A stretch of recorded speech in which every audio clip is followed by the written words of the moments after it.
Hello students, in continuation of the Poisson distribution, now we will start question number 8. तो question number 8 आपको क्या कहता है कि क्वेश्चन नंबर 8 में 2% of the bolts manufactured by a factory are found to be defective.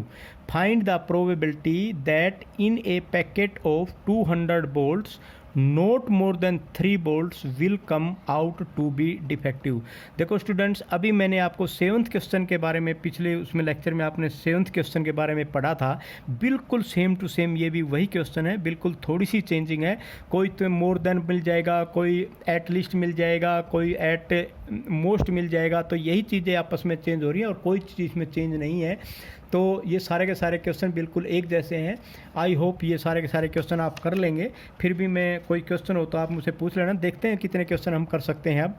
तो सबसे पहले यहाँ प्रोबेबिलिटी देखो क्या है, 2%। 2% का मतलब P 2/100, N आपका क्या दे रखा है, 200 दे रखा है।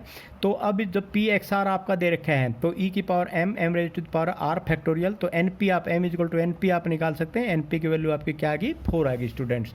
अब स्टूडेंट यहाँ पर देखो, इसने क्वेश्चन में क्या कहा है, क्वेश्चन में कहा है कि note more than 3 bolts will come out in the defective. तो जो देखो प्रोबेबिलिटी भी डिफेक्टिव से रिलेटेड है और जो क्वेश्चन पूछा है वो भी प्रोबेबिलिटी जो डिफेक्टिव से ही रिलेटेड मिलेगा आपका।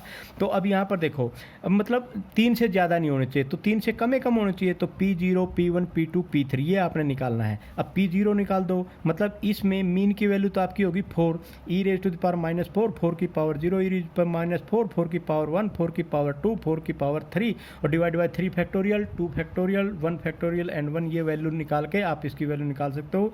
e raise to the power -4, 1 4 16/2 plus में 64/6 ये वैल्यू आप निकाल के इसकी -4 की वैल्यू रख दो। ये जब टेबल से आप देखेंगे तो 0.0183 वैल्यू मिलेगी। तो इसकी वैल्यू आप यहाँ रख के तो इसकी पहले फाइंड आउट कर सकते हैं। तो ये था क्वेश्चन आपका 8। उसके बाद बच्चे क्वेश्चन नंबर 9। मैंने क्वेश्चन तो सारे करे हैं लेकिन अब हैं तो सारे एक जैसे ही।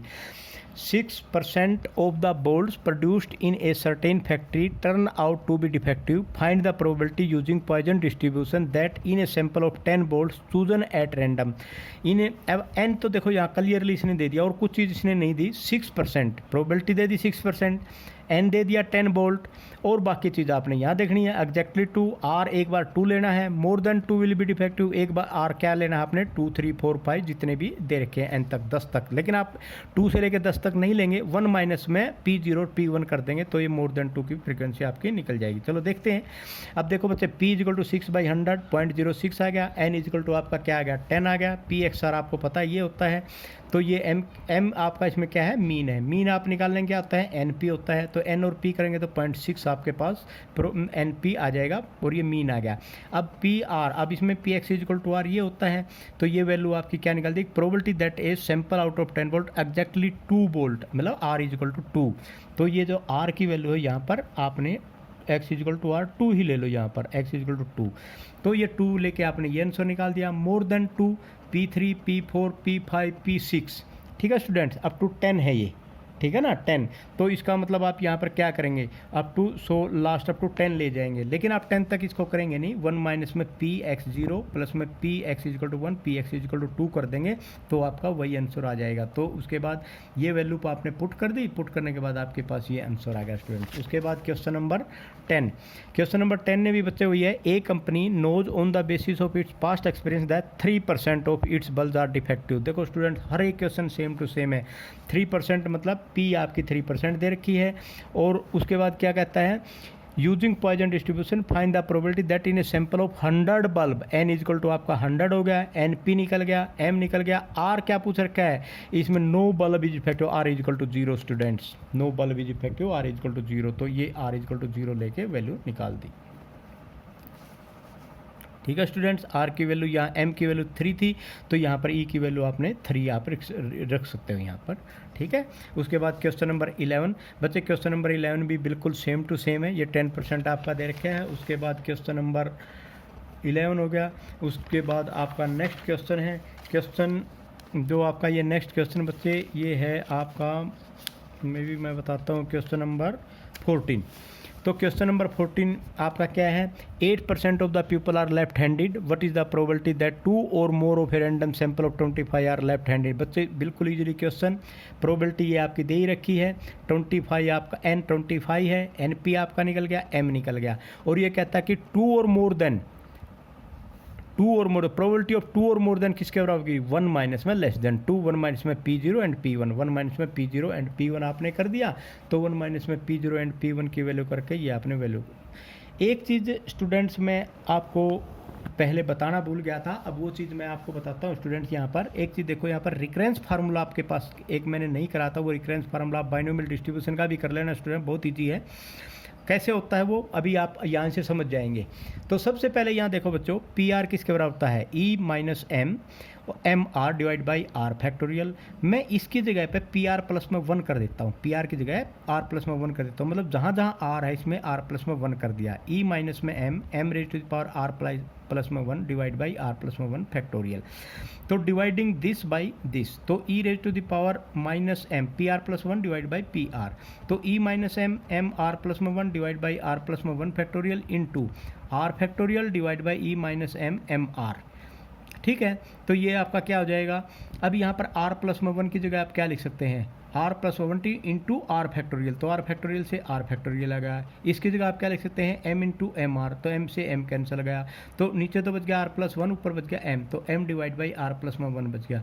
अब इस पी आर को इधर मल्टीप्लाई करते हैं, पी आर प्लस में 1 equal to m divide by are plus में 1 इंटू पी आर। बच्चे ये बहुत काम की चीज़ आएगी आपको जब आप फिटिंग द पॉइजन डिस्ट्रीब्यूशन करेंगे। तो अब इसको देखो, इसको आप दूसरे वे से क्या लिख सकते हैं, p r equal to m upon r into p r minus में 1, p r equal to m upon r p r minus में 1। ये चीज़ आपने याद रखनी है और इस चीज़ को हम यूज करेंगे आगे फिटिंग ऑफ द इसको पॉइजन डिस्ट्रीब्यूशन में।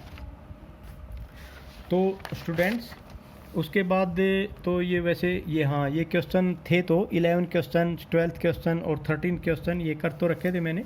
तो 11, 12 और 13 में इसमें भी यही है, probability that a sample 20 people they रखे हैं, नोट मोर देन 2 दे रखे हैं, मतलब नोट मोर देन 2 का मतलब आपने तो लेस देन 2 P0 P1 और P2 के निकाल दो, ये आ गया। 50 टेलीफोन लाइन्स दे रखी हैं, in a exchange probability that any one of them will be busy is 0.1। तो बीजी की बात करिए, what is the probability that the lines are busy, all lines are busy. All lines are का मतलब आपके पास आर क्या होगा, 50, are 50 ही हो जाएगा बच्चे। प्रोबेबिलिटी तो आपको दे दी 0.01, एन आपको 50 देगी, तो मीन आपका क्या होगा, 5 होगा, क्योंकि इसको मल्टीप्लाई होगा, आर भी 50 दे क्या, ई माइनस 5 की पावर 50 डिवाइड बाई 55, तो ये आपका हो जाएगा बच्चे। तो 13 क्वेश्चन भी ऐसे ही बहुत ईजी है। उसके बाद है बच्चे फिटिंग ए पॉइजन डिस्ट्रीब्यूशन। एक बार फिटिंग ए पॉइजन डिस्ट्रीब्यूशन बता देता हूँ, ये भी बिल्कुल सेम टू सेम है, जैसे आपने बाइनोमियल डिस्ट्रीब्यूशन का फिटिंग किया था इसी प्रकार इसका भी फिटिंग ऐसे ही है। बच्चे ध्यान से समझ लेना, कभी बाद में बाइनोमियल डिस्ट्रीब्यूशन की तरह ही आप कहो कि ये चीज़ समझ में नहीं आई। देखो यहाँ पर ये बहुत ईजी है। सबसे पहला काम, find and obtain the average occurrence, मतलब m सबसे पहले आपने फाइंड आउट करना है। Calculate the expected frequency of zero success. ठीक है, ये जब करेंगे क्वेश्चन, जब ये मैं समझाऊंगा ना आपको समझ में आ जाएगा। Expected frequency can be calculated by using the recurrence relation. Students अभी अभी हमने किया था पी आर किसके बराबर किया था, m upon r p r minus में 1। अब यहाँ पर जो फ्रीक्वेंसी फिटिंग पॉइजन डिस्ट्रीब्यूशन करते हैं, एक कैपिटल N दिया हुआ मिलेगा आपको क्वेश्चन में, जैसे वहाँ 256 दिया था यहाँ पर भी, तो वो N मल्टीप्लाई करते चले जाएंगे और R की वैल्यू चेंज करते चले जाएंगे। सबसे पहले N पी आर का फार्मूला क्या हो जाएगा, N into m upon r p r minus में 1। अब अगर r की वैल्यू हमने 1 पुट करनी है तो कर दो 1 पुट, तो यहाँ पर r माइनस की 1 माइनस 1 0, तो P0 की वैल्यू निकाल लेंगे। P0 की फार्मूले में उसी फार्मूले से निकालेंगे P0 की वैल्यू। P0 का मतलब पता क्या होगा आपके पास, r की वैल्यू 0, r की वैल्यू 0 का मतलब क्या होगा, e माइनस में m और m की वैल्यू 0 डिवाइड बाई 0 फैक्टोरियल, तो ये हो जाएगा आपके पास। ठीक है, और अब इसको कैसे निकालते हैं, m अपॉन आर, r की वैल्यू आपने क्या कर दी, अब यहाँ पर r की जैसे यहाँ पर n into r m upon r, और r की वैल्यू 1 ली है यहाँ पर, तो r की वैल्यू 1 होगी, तो यहाँ P0, तो हम P0 की वैल्यू यहाँ से निकाल देंगे बच्चे। ठीक है। तो P0 की वैल्यू यहाँ से निकाल दी, तो m इंटू एन, तो P1 की वैल्यू क्या हो जाएगी, P1 की वैल्यू होगी m इंटू एन P0, तो P0 ये आपके पास n, तो P2 की वैल्यू r की जगह 2 रख दो, P3 की वैल्यू ये रख दिया। अब ये P1 P2 P3 ये n से आपने ऑलरेडी मल्टीप्लाई कर दिया, जो n से आपने मल्टीप्लाई कर दिया ना स्टूडेंट, ये फिटिंग हो गया आपका डायरेक्ट। तो अब यहाँ पर expected frequency can be obtained directly 0 1 से r तक n इंटू P0, ये रहा n इंटू P0, यहाँ पर कर लेंगे n into P0, n into P1 ये निकाल दिया, n equal to P2, n equal to P3, n equal to PR। ये सारी की सारी जो है ना, ये आपका फिटिंग द एक्सपेक्टेड फ्रीक्वेंसीज को बोलते हैं, एक्सपेक्टेड फ्रीक्वेंसीज आर ऑब्टेन्ड, या आप ये भी कह सकते हैं फिटिंग ए बाइनोमियल डिस्ट्रीब्यूशन, दोनों में से कोई भी यूज कर सकते हैं। तो स्टूडेंट उसके बाद मैं अब आपको एक क्वेश्चन कराता हूँ, क्वेश्चन नंबर 23, और इस 23 और 24 दोनों क्वेश्चन एक जैसे हैं स्टूडेंट। तो इसमें देखो क्वेश्चन आपके पास क्या दिया हुआ है, अब इस क्वेश्चन को समझो आप, बड़े इजीली से समझ में आ जाएगा। Fit a Poisson distribution to the following data and calculate expected frequencies. Death 0 1 2 3 4, 122 frequency, 60 15 2 and 1। तो यहाँ पर जो चीज़ देखो बच्चे, तो आप ये कह सकते हैं कि 120 जो फ्रीक्वेंसी है 122, टोटल तो कितने हो गए 182 और 18, तो 200 हो गए स्टूडेंट्स, ये टोटल कितने हो गए 200। तो आप ये कह सकते हैं कि जो 200 आपके जो 200 आदमी हैं उनकी जो उसके अनुसार 122 की क्या है 0 डेथ सेट, 60 1 15 15 2 3, ये क्या है देखिए फ्रीक्वेंसी। तो ये जो पूरा डाटा इसका दे रखा है डिटेल्स में। अब सबसे पहले यहाँ पर देखो आप, डेथ ये होगी, फ्रीक्वेंसी आपकी ये होगी। अगर यहाँ देखो, अब आपके पास यहाँ ने तो मीन दे रखा है, ने आपके पास पी दे रखा है, आपके पास यहाँ कुछ नहीं दे रखा बच्चे। तो सबसे पहले यहाँ पर आपने एक तो मीन निकालना है, एक आपने प्रोबेबिलिटी निकालनी पड़ेगी, ठीक है। प्रोबेबिलिटी वो भी बहुत ईजी है, अभी मैं बता देता हूँ आपको। सबसे पहले जब आप मीन निकालेंगे, तो मीन निकालने के लिए आपने क्या करना पड़ेगा, तो FI/XI ये ले लिया, FI/XI आपने जोड़ दिया, FI और XI आपने यहाँ पर कर दिया, निकाल दिया, दिस मल्टीप्लाई दिस। तो आ गया स्टूडेंट यहाँ पर देखो, दिस मल्टीप्लाई दिस, ये आ गया 0, this multiply this 60, 2 multiply 15 30, 3 multiply 2 6, 4 multiplied 1 4।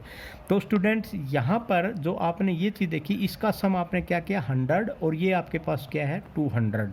तो अब यहाँ पर देखो 100 डिवाइड बाई 2, तो ये जो चीज़ आपने निकाली, मीन निकाली, मीन क्या आ गया आपका 0.5। तो आपके पास ये क्या होता है, P0 आपने निकाल दिया e⁻m, और ये क्या हो जाएगा, ये होगा। तो P0 आपने NP0 आपका m तो आपके पास ये निकल गया, NP0 आपका क्या होगा n इंटू P0, n तो 200 दे ही रखा है, P0 ये होगा, तो 121.30। अब हम P0 निकालने का मतलब ये हमारे पास क्या होगा स्टूडेंट्स, अब हम इससे सारी की सारी वैल्यू बड़े इजीली फाइंड आउट कर सकते हैं। जैसे रिकरेंस रिलेशन आपके पास n into p r equal to n into m upon r PR-1। ये P0 अगर आप r की वैल्यू 1 लेते हैं, आपकी r की वैल्यू 1 लेते हैं, तो अब यहाँ पर देखो n into P0 into m upon 1, P0 की वैल्यू आपने ऑलरेडी निकाल ली, इसको मल्टीप्लाई करेंगे ये आ जाएगा। उसके बाद r की वैल्यू 2 लेंगे, n PR इजल टू यहाँ P1 आ जाएगा, m/2 आ जाएगा, P1 आ जाएगा, ये आ जाएगा, m/3 P2 आ जाएगा, क्योंकि यहाँ एक माइनस है तो इसे इसलिए कम आ रहा है, एक कम, क्योंकि यहाँ पर r-1 होता है, ये भी r है, तो ये r है, तो ये r है, r भी अब 4 आ गया, तो यहाँ 3 आ जाएगा, तो इस किसके साथ मल्टीप्लाई होके ये अरे ये यहाँ यूज होएगा, ये वैल्यू यहाँ यूज होगी, क्योंकि यहाँ पर हम क्या यूज़ करें P0, यहाँ पर क्या करें P1, ठीक है स्टूडेंट्स। P2 की वैल्यू है, P2 की वैल्यू यहाँ यूज़ कर देंगे, ये रहा P2, तो P4 में P3 की वैल्यू यूज़ करेंगे, तो ये वैल्यू आपने पुट करके, तो ये आपके पास क्या आ गया फिट, ये आपके पास आ गया एक्सपेक्टेड फ्रीक्वेंसीज। इस एक्सपेक्टेड फ्रीक्वेंसीज को अब आप यहाँ लिख देंगे, डेथ 0 1 2 3 4, और फिर एक्सपेक्टेड फ्रीक्वेंसी आपने यहाँ लिख दी 121, ये आ गया। तो ये आपका फिटिंग द पॉइजन डिस्ट्रीब्यूशन होगा स्टूडेंट्स। तो ऐसे हम पॉइजन डिस्ट्रीब्यूशन की फिटिंग कर सकते हैं। इसमें सीधी बात ये याद रखनी है बच्चे, सिर्फ आप n से इसको मल्टीप्लाई करके P0 P1 r की वैल्यू 1 2 3 4 लेके और n से उसको मल्टीप्लाई कर देंगे।